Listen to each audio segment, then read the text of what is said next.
جیسون ووکوویچ که به انتقامجوی آلاسکا معروفه، قربانی آزار جسمی و جنسی بود.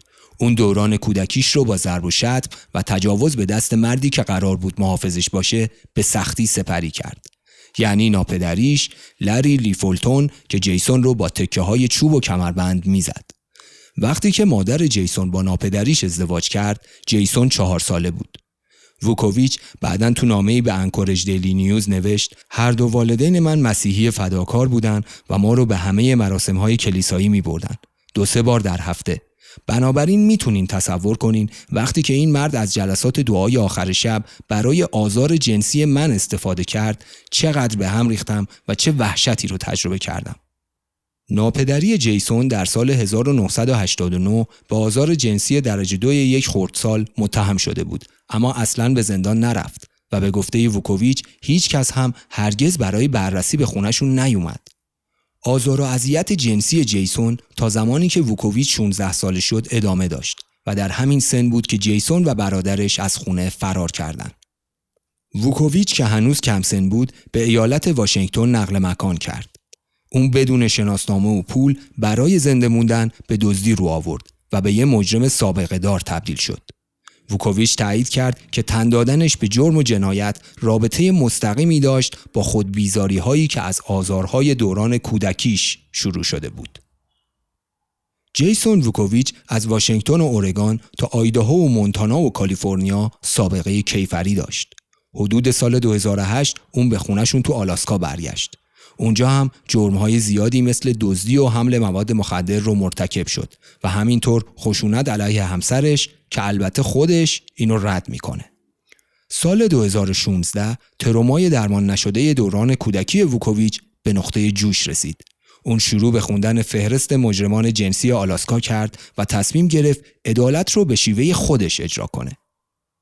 تلاش جیسون برای عدالت‌خواهی برای دیگران اون رو به یک آتش به اختیار تبدیل کرد. جیسون از فهرست مجرمان جنسی آلاسکا به اتهام کودک‌آزاری 3 مرد رو انتخاب کرد. اون با در دست گرفتن دفترچه‌ای پر از نام و آدرس مجرمان جنسی که در اختیار عموم قرار داشت، خونه‌های چارلز آلبی، آندروس باربوسا و وسلی دمارست رو هدف قرار داد. انتقامجوی آلاسکا صبح 24 ژوئن 2016 اول از همه درب خونه آلبی رو زد. آلبی 68 ساله رو به داخل هل داد و بهش دستور داد روی تختش بشینه. ووکوویچ چند سیلی به صورت آلبی زد و بهش گفت که چطور آدرسش رو پیدا کرده و میدونه که آلبی چی کار کرده. بعد ووکوویچ به خونش دستبرد زد و رفت. 2 روز بعد از اون ووکوویچ از همین روش برای ورود به خونه باربوسا استفاده کرد، اما این بار ساعت 4 صبح اونجا رفت و 2 همدست زن هم داشت. ووکوویچ باربوسای 25 ساله رو با چکش تهدید کرد، بهش گفت بشینه و به صورت باربوسا مشت زد. بعد بهش هشدار داد که سرش رو له میکنه. یه یادداشت غیر رسمی بعداً نشون داد که ووکوویچ به استناد فیلمی که یکی از اون 2 زن از این حادثه گرفته اظهار کرده برای وصول بدهی‌های باربوسا به اونجا رفته بوده. بعد از اون ووکوویچ و زن دیگه به باربوسا دستبرد زدن و چند وسیله از جمله کامیون باربوسا رو دزدیدن. بار سوم که ووکوویچ به دنبال یکی از اهداف خود رفت، خشونت رو تشدید کرد. دمارست حدود ساعت 1 بامداد صدایی شنید که شخصی داره سعی میکنه وارد خونش بشه. بعد ووکوویچ در زد و به زور وارد خونه دمارست شد. دمارست ماجرا رو اینطوری تعریف کرده: اون به من گفت روی تختم دراز بکشم و من گفتم نه. اون گفت زانو بزن و من گفتم نه. ووکوویچ با چکش به صورت دمارست ضربه زد. در جریان حمله ووکوویچ به قربانیش گفت: من فرشته انتقام هستم. من برای افرادی که به اونا صدمه زدین عدالت رو اجرا میکنم. جیسون ووکوویچ وسایلی از جمله یه لپتاپ رو دزدید و متواری شد. دمارست وقتی در خون خودش بیدار شد با پلیس تماس گرفت. طولی نکشید که پلیس ووکوویچ رو پیدا کرد، چون توی هوندای سیویک خودش همون اطراف با چکش، وسایل دزدیده شده و دفترچه حاوی نام 3 قربانی نشسته بود. جیسون ووکوویچ همون موقع دستگیر و بعداً به 18 مورد حمله، سرقت، دزدی و زورگیری متهم شد. خیلی از مردم بعد از دستگیری ووکوویچ اونو ستایش کردند و قهرمان نامیدن. خیلیا تومارهای آنلاینی رو برای آزادی ووکوویچ با هشتگ فری جیسون ووکوویچ شروع کردند. چون نظرشون اینه که سیستم قضایی هیچ کاری برای مجازات کودک آزارها انجام نمیده که هیچ، حتی برای کمک به قربانیان هم هیچ کاری نمیکنه. توی توییتر هم از هشتگ Justice for جیسون ووکوویچ، Justice for جیسون و فری جیسون ووکوویچ برای نشون دادن حمایتشون استفاده کردن. تو جلسه دادگاه عالی برای جیسون ووکوویچ، برادر بزرگترش جوئل فولتون گفت که با وجود مشاوره، اون هنوز از چیزی که با برادرش در دوران کودکی تجربه کردن بهبود نیافته. فولتون که سابقه کاری موفقی در زمینه امنیت سایبری در کالیفرنیا داره گفت: من هرگز بهتر نمیشم. هرگز. در جلسه دادگاه که 2 روز طول کشید، امبر تیلتون وکیل ووکوویچ خواستار صدور حکم ملایمتری برای موکل 42 سالش شد و به قربانی گفت که اون یک فرشته انتقام برای کودکان آزاردیده است. تیلتون گفت ووکوویچ هنوز از آشفتگی‌های ذهنی و عاطفی ناشی از آزار جسمی و جنسی در کودکی رنج میبره. اما دادستان پاتریک مکی گفت هیچ توجیهی برای ووکوویچ برای هدف قرار دادن و حمله به سه غریبه وجود نداره، مخصوصاً که یکیشون رو چنان با چکش زده که جمجمه‌اش شکسته و بیهوش شده. دادستان مکی در ادامهش گفت مردم فقط به این دلیل که گروه خاصی از مردم یا شخص خاصی رو دوست ندارن نمیتونن قانون رو به دست خودشون بگیرن. جیسون در جلسات دادگاه اول ادعای بیگناهی کرد، اما بعداً ترجیح داد با دادستانی معامله کنه. قاضی دادگاه عالی ارین مارستون حکم خودش رو برای ووکوویچ صادر کرد. 25 سال زندان، 5 سال کمتر از حد اکثر. اون همچنین ووکوویچ رو به 5 سال حبس تعلیقی محکوم کرد. اون به ووکوویچ گفت آتش به اختیار بودن چیزی نیست که ما در آمریکا بپذیریم و همچین کاری در این جامعه غیرقابل تحمله. 10 آپریل 2023 در دادگاه آزادی مشروط حکم آزادی مشروط جیسون ووکوویچ انتقامجوی آلاسکا تایید شد و 5 سال دیگه آزاد میشه. البته اگر به رفتار خوب خودش در زندان ادامه بده این اتفاق میافته. You said you had a lot of trauma in your childhood. What about your first negative memory, the first negative memory that sticks out that you can remember? First negative memory. That's very interesting. I don't know if I could say first negative memory, but I will say, I mean, I have a number of negative associations with my upbringing. So, I mean, I was raised in a household where, you know, they decided that beating us with 2x4s and things like that, belts, et cetera, was the way. So I have a number of memories in that regard that are extremely negative, you know, so probably just childhood physical abuse like that is probably, you know, the negativity associated with my memories of that age. Were your parents together throughout your childhood? So my natural father, my birth mother and natural father were married when I was born. And they were associated with a church, a fairly big Christian church up here in Alaska. And they were missionaries to Indonesia, New Zealand, Singapore, Taiwan, etc. So up until I was 2 or 3, maybe 4 years old, they were still together. And then upon returning from those overseas missions, they separated. And this is all anecdotal history. It's nothing I remember. It's just what I've been told. So they separated, and then she soon married, like in under 6 or 7 months, she married this other creep that adopted us, who was in my life until I ran away from home. Did you have any contact with your biological father after they separated? So many years later, when I was a young adult, I kind of figured out where he was at. He was over in Wyoming somewhere. And I sort of made a small pilgrimage over to Wyoming to try to see him. And he was summarily dismissive and disinterested. Said, you know, I gave you up for adoption for a reason. I don't really care to have anything to do with you. I would say as I was growing up, I was close with my mother, although in hindsight, I just wonder about the sickness or the twistedness of that particular relationship, because that was some of what conflicted me when I ran away from home, trying to reconcile my home life. Because what sort of woman stays with the convicted child molester that she watched and facilitated abusing her own kids throughout their entire life until they had to forcibly run away from home? You know what I mean? So, yeah, I was definitely close with my mom, but I feel like it was just some sort of a sick relationship. Do you know if she was being abused herself by him? No, in fact, what's interesting about that is the dynamic in the household is that he was an extreme angry person, and reacted to everything with yelling and violence, et cetera, et cetera. However, she was very controlling and was in charge of the household. I mean, I have memories, maybe 12, 13 years old. I recall sitting on a Wednesday night service in this church in South Anchorage, and this is a giant church. At the time, it was called Abbott Loop Christian Center, and it probably had a 1,200-person congregation.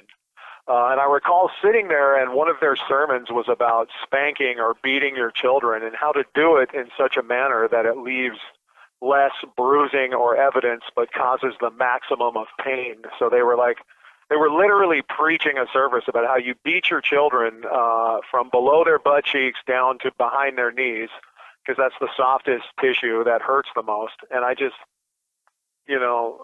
just later on as an adult, when you just think of how sick and how twisted that is, that's actually occurring in real life, it's amazing to me. It's absolutely amazing to me. So rituals is he would come in to pray for us at night, and I'm making little air quotes with my fingers here. And that was his time when my brother and I shared a room where he would come in and, try to touch our genitals and all types of things like that. And again, as young kids,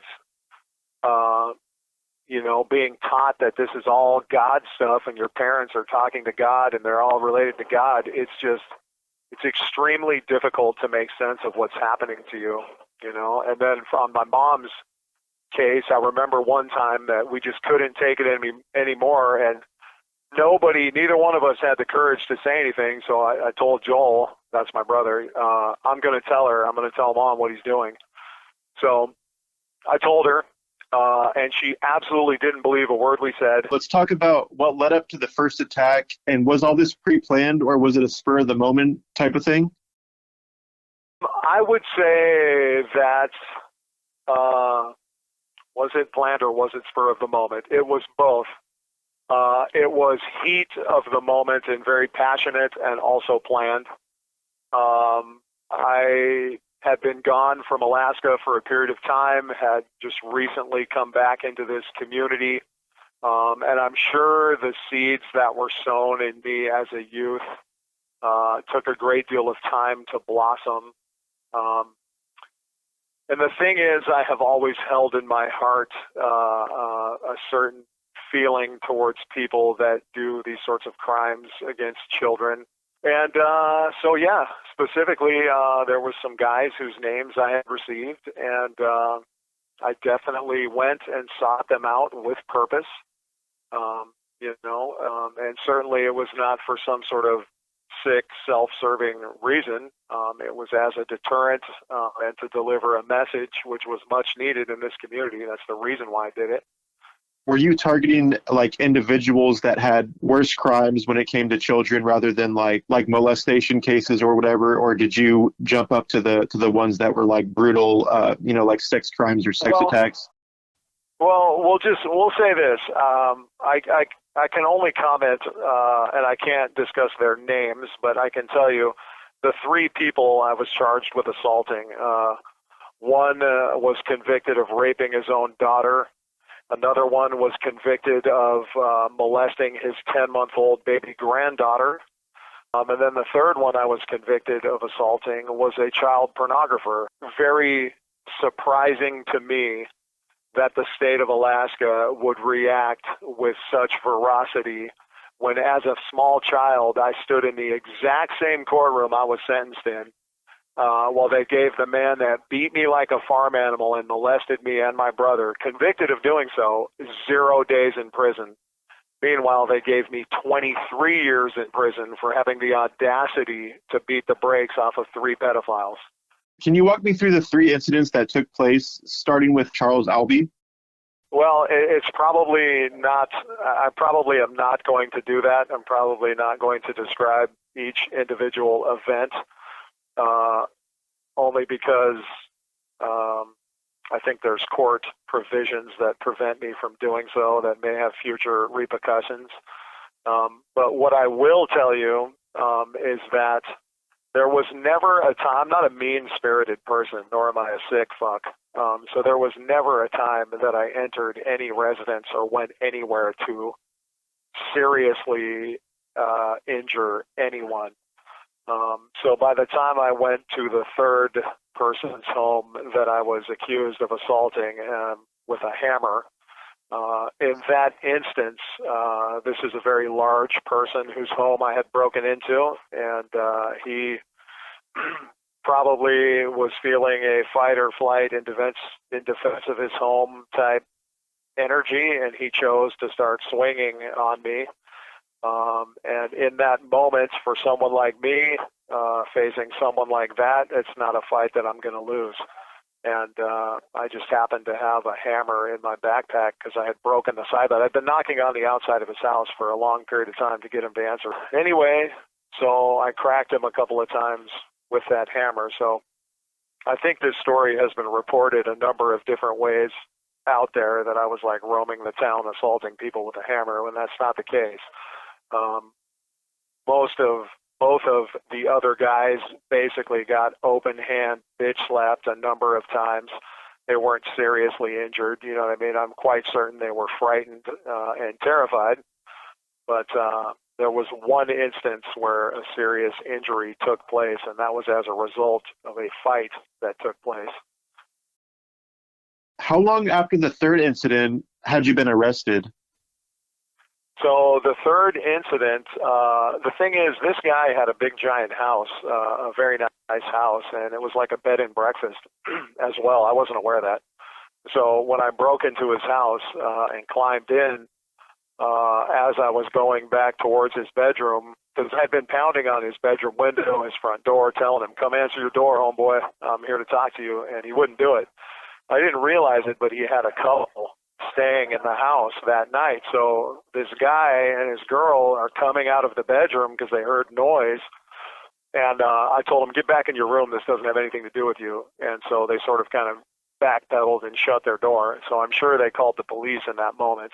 When that little fight was over with, I went back outside the house and got back in my car. And as I was driving to the end of the street, the police had probably been called, you know, for 5 minutes already or something. So they sort of blocked me in, and I got out of the car.